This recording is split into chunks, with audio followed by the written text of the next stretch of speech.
Earthing નો એક concept છે સરસ મજાનો કે જેમાં ગોળા A છે એને ગ્રાઉન્ડિંગ કરેલો છે અને ગોળા B પરનો ચાર્જ Q2 છે અને પહેલા પરનો ચાર્જ Q1 છે. આપણને ખબર છે જ્યારે જે ગોળાનું અર્થિંગ કરવામાં આવે છે એના પોટેન્શિયલ છે 0 હોય છે.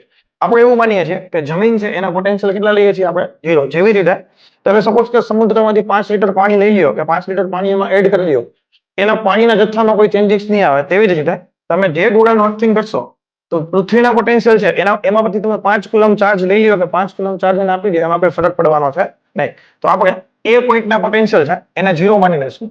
હવે આપણને ખબર છે એ જે પોઈન્ટ છે એ ગોળા એકની સપાટી પર છે જ્યારે ગોળા બેના અંદરના વિસ્તારમાં. એને હું વ્યવસ્થિત રીતે લખીશું કે પેલો ગોળો છે એની સરફેસ ઉપર છે અને જે બીજો ગોળો છે એના અંદરના ભાગમાં છે. તો આપણને ખબર છે કોઈ પણ હોલો સ્ફિયર હોય, અત્યારે બંને ગોળા છે એ હોલો છે મતલબ પોલા ગોળા છે. અને પોલા ગોળા માટે આપણે પોટેન્શિયલ નો ફોર્મ્યુલા ખબર છે. સપાટી ઉપર પોટેન્શિયલ કેટલું લખીએ છીએ આપણે kq/r. તો પેલા ગોળાની સપાટી પર પોટેન્શિયલ લખશું kq/r. એનો ચાર્જ છે q1 અને રેડિયસ છે એની r1.